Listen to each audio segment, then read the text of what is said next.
Joseph نیل مٹھائی میں ملاوٹ کے طور پہ جپسم پاؤڈر کو شامل کرتا تھا، جسے اس وقت ملاوٹ کرنے والے لوگ ڈف کے نام سے پکارتے تھے۔ ایک دن نیل نے اپنے ملازم آرچر کو ایک فارمیسی پر بھیجا کہ ڈف لے آؤ، اور اس فارمیسی کو ہاٹسن نامی شخص چلایا کرتا تھا،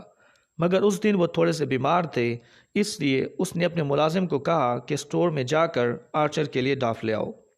ساتھ ہی ملازم نے سوال کیا کہ ڈف کہاں پڑا ہوا ہے، جس پر ہاٹسن نے کہا کہ وہ ایک بڑے سے کیس یعنی کہ لکڑی کے ڈرم میں پڑا ہے۔ ملازم نے اسٹور میں جا کر غلطی سے جپسم پاؤڈر کی بجائے ایک اور ڈرم میں سے 5.5 کلو آرسینک ٹرائی آکسائڈ تول کر آرچر کو پکڑا دیا۔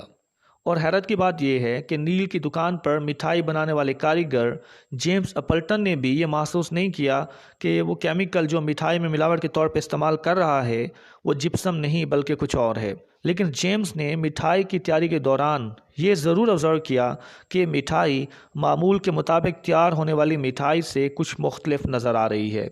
لیکن مٹھائی کی تیاری کے دوران آرسینک کی وجہ سے اس کی صحت پر بھی اثر پڑ چکا تھا،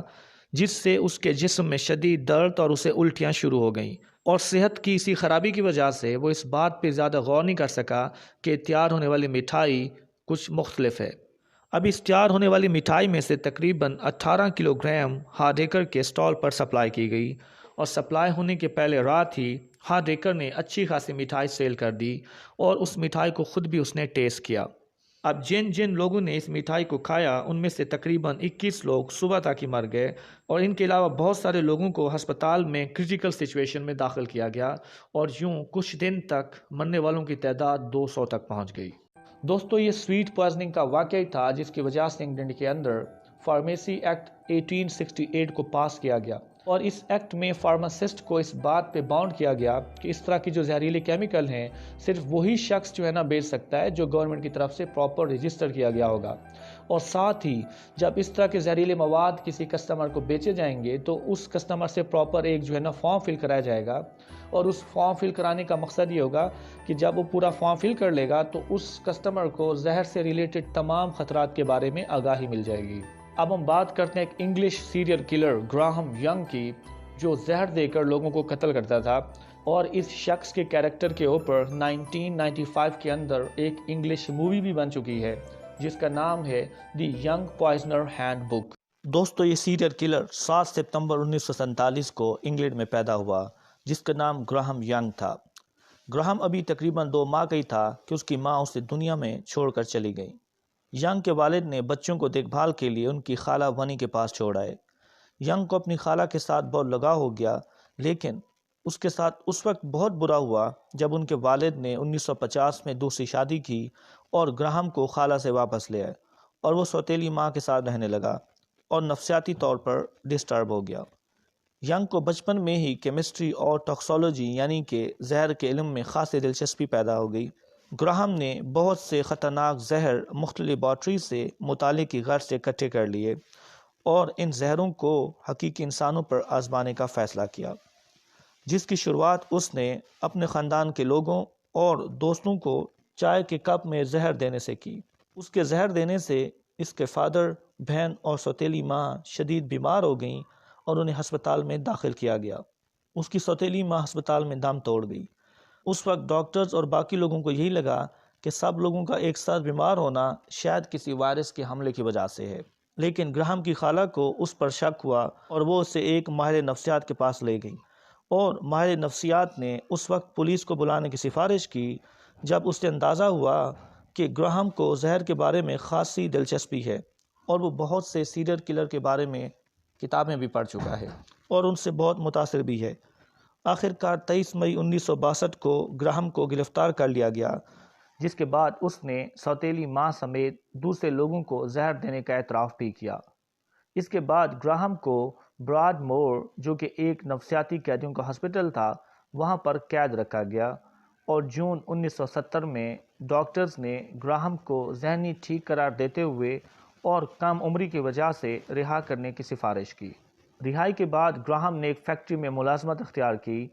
جہاں ایک زہریلے کیمیکل تھیلیم سے فوجی ساز و سامان بنایا جاتا تھا، اور وہاں پر جاتے ہی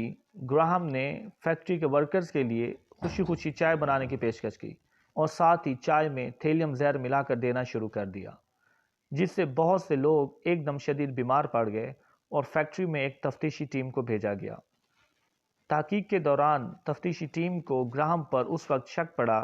جب گراہم نے تفتیشی ٹیم کو فیکٹری میں استعمال ہونے والے تھیلیم کے بارے میں بتایا کہ یہ ایک زہریلا کیمیکل ہوتا ہے، کہیں لوگوں کی صحت پر حساسی طور پہ اس کا اثر نہ پڑ رہا ہو۔ تفتیشی ٹیم نے شک ہونے پر جب گراہم کے روم کی تلاشی لی تو انہیں زہر سے متعلق کچھ بکس ملیں اور ساتھ ہی ایک ڈائری ملی جس میں گراہم نے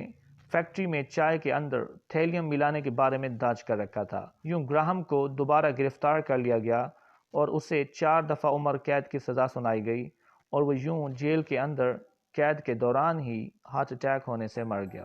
دوستو، آپ لوگوں نے دنیا کے اندر نیوکلیئر ویپن کا نام تو سنا ہی ہوگا، لیکن دنیا کے اندر نیوکلیئر پوائزن بھی پایا جاتا ہے، اور ابھی جو میں آپ لوگوں سے واقعہ شیئر کروں گا وہ اسی نیوکلیئر پوائزن سے ریلیٹڈ ہے، جس کو تاریخ میں پہلی بار استعمال کر کے ایک ایجنسی کے سابق افسر کو قتل کیا گیا۔ دوستو، یہ واقعہ الیگزینڈر لیٹوینینکو کے ساتھ پیش آیا،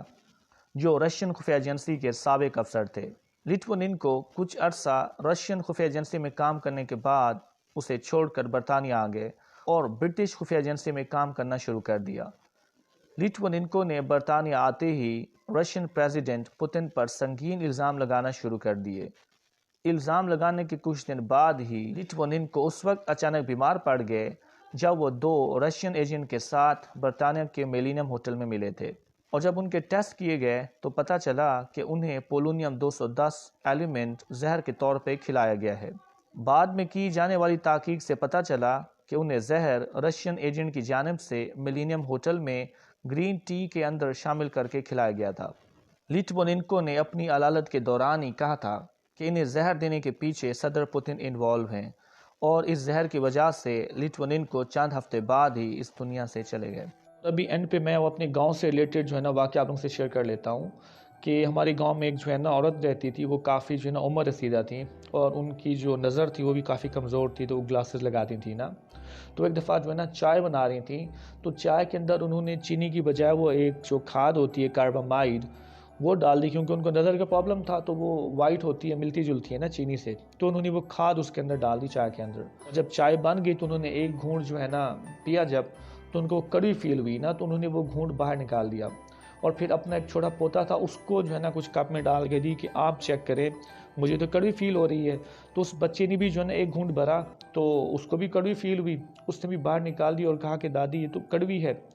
تو ان کی جو دادی تھی انہوں نے کہا کہ چلیں بیٹا آپ اس طرح کریں، اس کو ضائع نہ کرو، جا کے آپ وہ بکریوں کو پلا دو نا۔ تو اس بیچارے پوتے نے جا کے ان بکریوں کو پلائی تھی وہ جو چائے تھی، تو تقریباً 3-4 جو بکریاں تھیں ان کی اسی ٹائم پہ مر گئی تھیں، اور وہ میں نے خود بھی اپنی آنکھوں سے دیکھی تھی۔ تو اس لیے کوشش کریں آپ لوگ کہ جو بھی اس طرح کے کیمیکلز ہوتے ہیں، اسپیشلی جو اینٹی سیپٹکس ہوتے ہیں، جو بھی آپ اپنے گھر میں لا رہے ہیں، تو آپ لوگوں کو میک شور کہ اس کے جو خطرات ہوتے ہیں اس کے بارے میں پتہ ہونا چاہیے، اور اسپیشلی بچوں کی پہنچ سے تو آپ نے بالکل دور رکھنا ہے۔